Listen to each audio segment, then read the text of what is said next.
Actually, no, that's not my website. Can we get makeup retouched? Okay.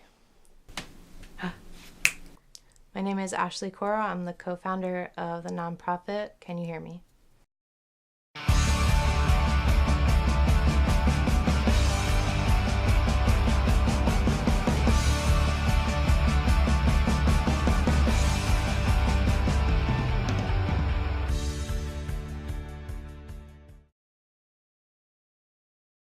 I used to be suicidal. People kind of just assume that I'm weird, but Then realistically, my I kind brother of I just just push want myself people away. to understand and accept me for who I am, I rather than lost the trying trust to of change people. me to be someone completely different when that's not going to happen. Can You Hear Me is a nonprofit that my mom and I started in 2015. 'Cause I'm young and broken. It's like the sky I was falling, but I know how to lift it up after going down. I'm only young and searching for the reason why oceans sing. My heart's are crumbling and suffering. Now I'm picking up the pieces again. Basically, we're an organization online that's dedicated to helping teens and young adults who struggle with anything. It can be mental health issues, addiction, bullying, LGBTQ plus issues, anything. And we go out on the Vans Warped Tour every single summer, and we kind of just talk to kids and, listen to their stories and help them.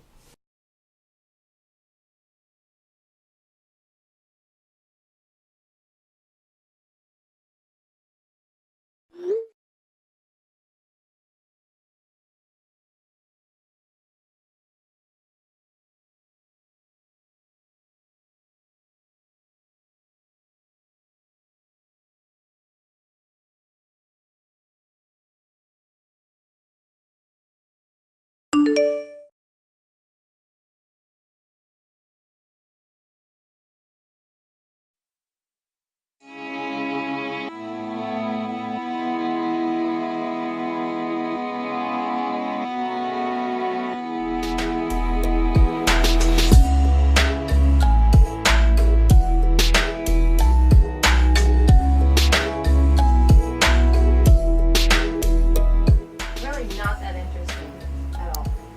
This is literally what I do all day when I go out to work.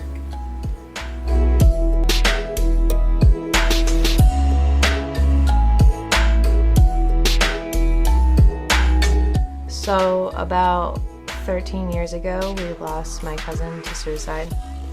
And ever since then, we've kind of been trying to do something to help people not go through what he went through. Losing someone in such a way that you have no answers at all is like a lifelong battle. I feel like you never really get over it. I kind of wasn't okay with just letting it be and just moving on from it. I needed there to be a reason, and I needed to help other people. I couldn't just live with the fact that he suffered and nobody really heard him and nobody really knew how to help him. So we just kind of used that as our driving force so that other kids don't have to suffer like he did.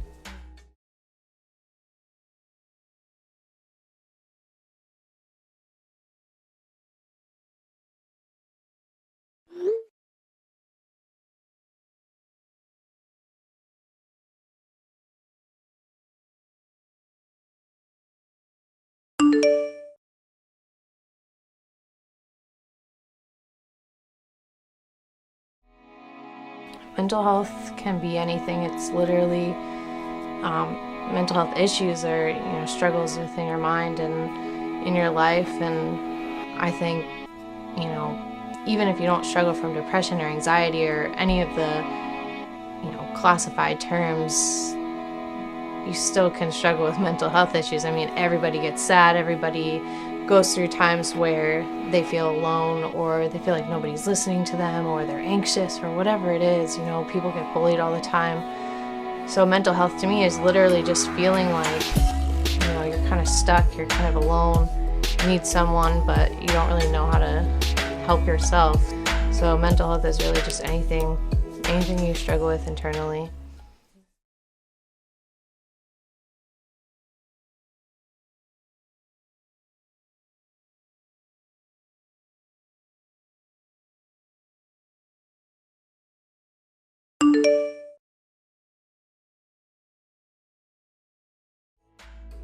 So we have an online portion. It's mostly online, and we have a closed Facebook group, and there's hundreds of kids in there from all over the world, and they're in there helping each other out, talking to each other, starting organizations in their schools and putting out flyers and just talking to each other, making sure everyone's okay.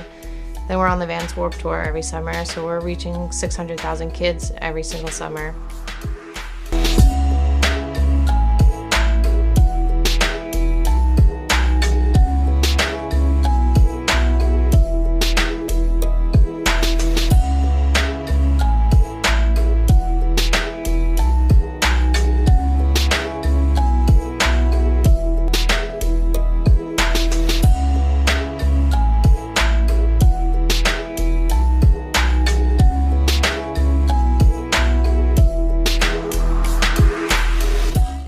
Kids relate the most to music.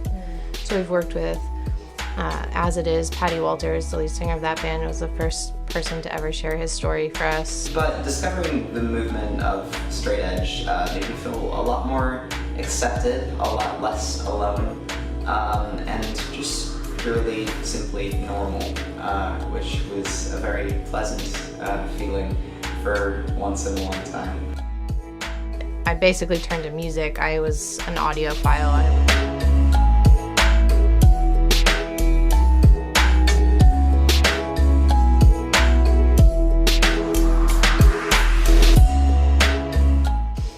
And I was, going to concerts and playing guitar and listening to as much music as I possibly could. So music was definitely my outlet. I think it can be just as big as To Write Love on Our Arms. It can be as big as American Foundation for Suicide Prevention. It can be there. It can be all over the world. I see us doing conferences and talks, and my dream is to stand in front of schools and high schools or middle schools and give lectures and talks and engage the kids and really reach them face to face instead of just on the internet.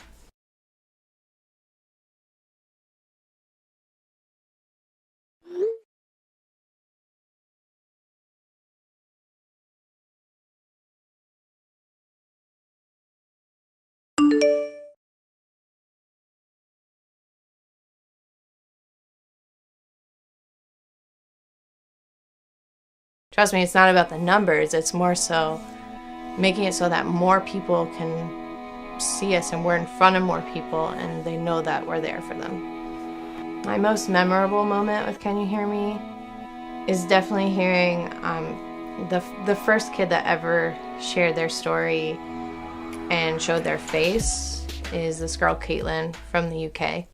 I'm Caitlin. I am a Can You Hear Me teen representative, and I've been at Can You Hear Me from the beginning. I have been ill since I was about 12, 13. I've always been quite fussy and very anxious throughout childhood, and that got a lot worse through my teenage years. I was bullied a lot during school, and that only made it worse, and it eventually spiraled downwards, and I got diagnosed with an eating disorder, and that's when self-harm started, and eventually, after about a year, I ended up in a mental health unit. That was very hard to deal with, being away from family, being away from friends, across the country for months, and they'd constantly switch me from different hospitals, so I was all over the place. So it was very hard to recover at that point of my life. The hospital was there to help me, but I found it hard to even think about that when I had so much going on. I just got out of hospital, and I was on Facebook, as you do, and I saw the advert pop up with the text messages between the daughter and mum, and I really liked the idea of it, so I signed up, and turns out I was the first ever one. It's helped me a lot with my confidence. I am a lot more myself than I was when I first joined. They have been like a big family for me, to support me through anything I needed to, and it's also helped me build up my self-esteem and confidence in terms of speaking to people and letting out my ideas and sharing my story and my artwork, and it's just been amazing in general. Can You Hear Me means everything to me. It's a place of safety for me, it's a place of comfort and release and friendship. It's a very special organisation for me. I feel very safe there and very welcomed there. Recovery is definitely hard and it's a very long road, and it may seem like at times that it's not even possible, but it definitely is. No matter what point you are at life, there's always something to help you get through it at that stage. There's always a support system, you just need to look for it.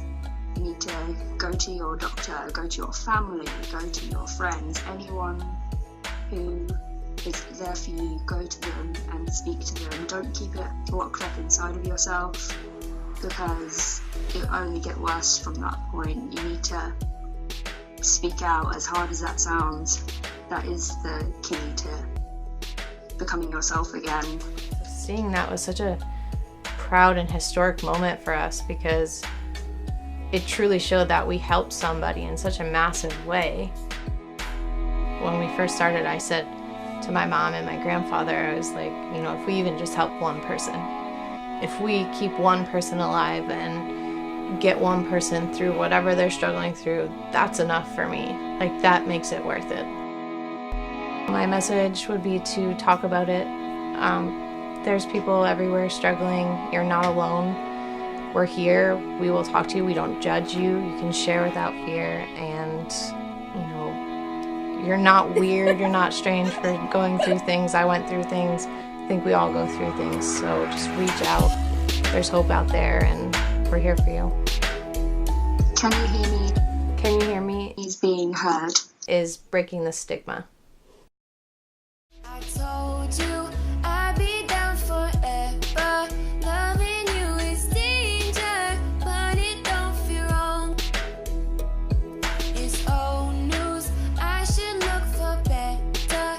Falling back to strangers, leave me hanging on.